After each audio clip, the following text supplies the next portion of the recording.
Hi guys, how are you doing today? Ready for new stories I have for you today? I have only one today. It's a long one, so listen till the end to hear updates and insights. Let's go to the story about OP's mother-in-law, who said that her son is marrying OP for her family money and is a gold digger during the wedding. Enjoy the story, guys, and don't forget to like and subscribe. And of course, don't forget to leave a comment. My story. Mother-in-law is a horrific R who threw a massive public fit at our wedding to convince husband to leave me at the altar because I am black. We have since been no contact with her, but low contact with father-in-law. They are kind of separated. Lately, my father-in-law's behavior has been annoying the crap out of me. He constantly begs for money. Not for necessities like food or mortgage, but for luxuries. New phone, MacBook, vacations, etc. Hell, even we don't have any of this for ourselves. But somehow father-in-law thinks he is entitled to our money. My husband has been good about saying no, after a lot of discussion and counseling. And he chalks up the behavior to culture. They are Russian immigrants, and apparently it's common in Russia to support your parents after you get a job. Same story with his extended family, constantly begging for money and gifts. My husband and I are not even rich. After bills, student loans, and rent, we have very little left over. We recently had a health scare and the medical bills have wiped out our savings. Yet they beg and beg and beg. I sometimes wonder how life would be if I had been exposed to my husband's family necessities earlier in our relationship. I met them only at the wedding, which went haywire. If I had met them in the first few months of our relationship, then I hate to say it, but I would have dumped my significant other. I really think having to teach him how to be a decent husband was not my job. We went through a ridiculous amount of therapy to get to this point, and I am still not secure. So, to the story. Me, black woman. Husband, white Russian man born and raised in the US to Russian immigrant parents. His parents are very poor, working janitorial jobs, and have no money. This point will be relevant soon. I grew up on the West Coast to very loving parents who are fairly wealthy. They are both doctors. I am also an only child. Also relevant point. Also, non-religious household. Modern medicine was our god. He grew up in inner-city Philly where his parents cleaned houses. He had a terrible childhood. No medical care, went hungry a lot, slept on a couch all his life, all coupled with an extremely religious mother. Now, the lack of money was not purely their low-paying jobs. They made money under the table and were on welfare, so they managed to save money. But his mom sent it all back to Russia to build a house for her brother. She is an Orthodox Christian and hates every single other religion, including other flavors of Christianity with a passion. She also hates the G. Hates W who wear makeup or jewelry or short skirts. She hates America and thinks all Americans are uncultured people. But most of all, she hates non-whites. She believes that white people are dying out, and it's every white person's duty to marry white and make white babies. Husband hated his life. He became atheist, applied to scholarships thanks to a wonderful teacher, and moved to the West Coast after graduating. We met the same week he arrived here and started dating soon after. He gave them money because his entire ducking family guilted him into it, begging constantly. It was ridiculous. Anyway, I did not meet his parents because they demanded he pay for their flights, hotels, and food to visit him. He couldn't afford it. He saw them once a year since that was all he could afford while paying off loans. I didn't see them because they refused to meet just a girlfriend, and only marriage was the real deal. Red flag number one in hindsight. I just chalked it up to cultural differences. Anyway, after dating for 4 years, we got engaged. Husband told his parents and warned him that they needed to accept me, my race, skin color, and our non-religious life. Mother-in-law said yes, but clearly didn't mean it. Well, it was wedding time. My parents paid for all of it, including husband's parents' flights, hotel, and other expenses. The night before the wedding, my parents hosted a cocktail party for all 300 guests. Parents are very social and community-oriented, so they could mingle, eat, drink, and enjoy the weather. Of these 300, 200 were black. My dad is very active in the black community, helping overcome the many problems plaguing us. Now, mother-in-law starts acting weird, staring at people, eyes bugging out, twisting her napkin. My dad starts making a toast about welcoming husband into their family when mother-in-law flips out. She stands up and starts screaming in front of 300 people that husband would never want to be a part of a family of monkeys, that she didn't trust Dirty N, and we lured him in with our money. She went on to say that her son was only marrying me for my parents' money, and she knows her baby will leave me once he gets his hands on our money. What? I thought we lured him, but now he is a gold digger? And you're proud of it? She then grabbed husband and started begging him to leave. She literally said, "Why are you picking a girl you only ducked for 5 years over your own mother?" Real classy. She then said, "Let's fly back to Pennsylvania right now. Who cares about this wedding?" Husband was mortified and put her on a flight back to Philly the same night. I sat him down after this mess and told him he needed to shape up or I was calling off the wedding. I asked for, number 1, no contact with mother-in-law, 2, therapy, both couples and individual for him, and 3, financial advisor sessions to curtail his spending on his parents. Husband agreed. We got married. He kept his promise and therapy made things way better. He stopped giving money to his family and cut off mother-in-law. Low contact with father-in-law because he begs for cash and forces him to reconcile with mother-in-law. Also, alcoholic. It has been 3 years since the wedding, and husband has been true to his word since. Life is a million times better now, but it took a lot of work to get to this point, and frankly, I am not sure I would have done it if I had known how crazy his mother was. It took 2 years of regular, expensive therapy and this huge incident to get husband to finally cut off his B mother. I now advise other women to get to know the guy's family really well before getting married. Hell, I am not sure if I'm 100% secure with how things are right now. What if his parents age, sick, or his dad dies first? His parents are flat broke. We did discuss the future finances in therapy, but my therapist told me that in times of crisis like death or illness, most spouses end up forgiving the parents and helping them out. Edit. State-run nursing home for mother-in-law may not be an option. She hates the U.S. so much that she refused to become a citizen and let her green card lapse. She refuses to renew her green card and is currently illegal, undocumented. Our lawyer told us that she must be a citizen or green card holder to qualify for government services. She will also be ineligible for Medicare and possibly Social Security benefits. She is also ineligible for ACA to buy health insurance. She is a nut job.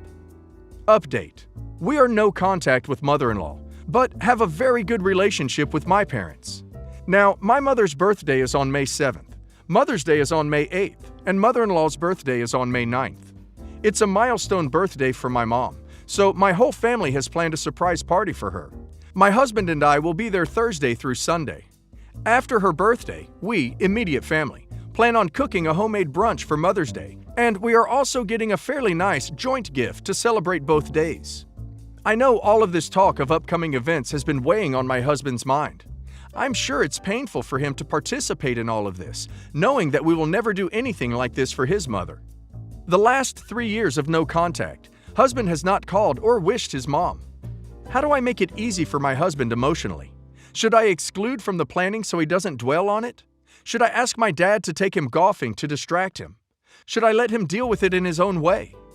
OP should speak with her husband and ask him how he feels about this.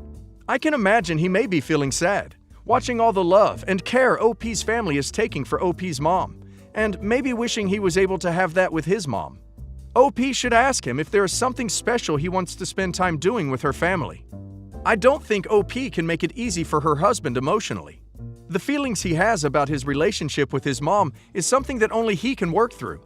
That said, OP can be supportive of him by giving him space, talking to him about how he is feeling, give him an extra hug or 10, and also by not denying that this may be a tough weekend for him. Update 2. So my mom's birthday was on May 7th, and mother-in-law's birthday was on May 9th. This was a milestone birthday for my mom, 60. So we went all out to throw her a fabulous party. My husband got her a Louis Vuitton bag. He insisted after seeing her carry a 20-year-old Louis Vuitton bag all tattered, and the party was epic. So some pics of the party ended up on Facebook, and mother-in-law apparently found out and saw the pics. She was furious that her son did so much for my mom while he ignored her birthday. She apparently yelled at father-in-law for days and threw crap around the house in anger.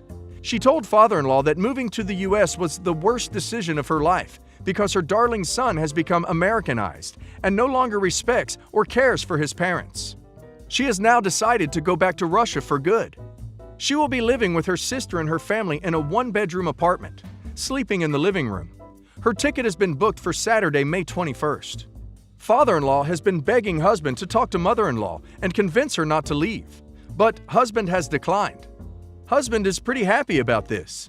He wants her gone because she was set to bankrupt my father-in-law.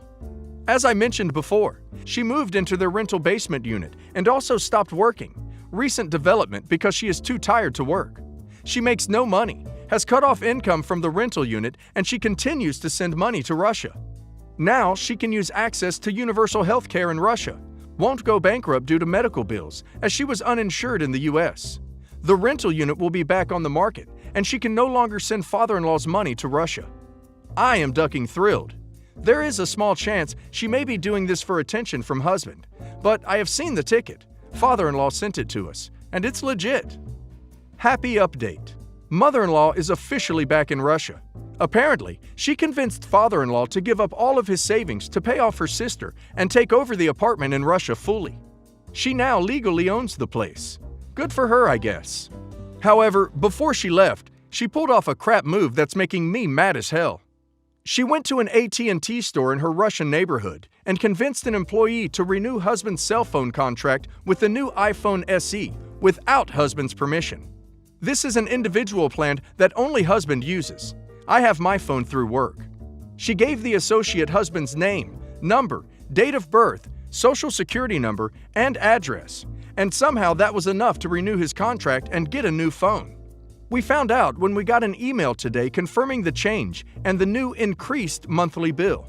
I didn't know AT&T no longer does regular renewals, and instead you have to pay off your phone with your regular bill. Husband is furious and called his dad, who sheepishly confirmed that she renewed his contract because she wanted her nephew to have a new phone. What the duck? I think this was her last duck you to my husband. She is trying to tell him that she loves her nephew more? Who the duck knows? Anyway, we're going to try to figure out what the hell to do with our contract after work. I can't believe she was bally enough to try this.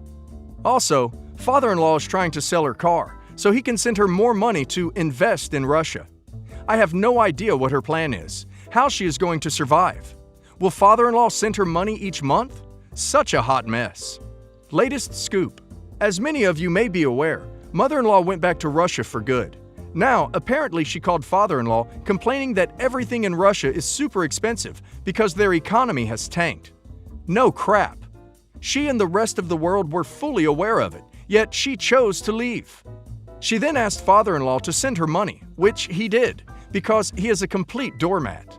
Her brother, the one she bought a house for, is ignoring her because the gravy train has stopped. He apparently won't answer her calls now that she is no longer giving him money. Serves her right. She would barely feed my husband because she would send all their money over to her brother, and now he has turned her back on her.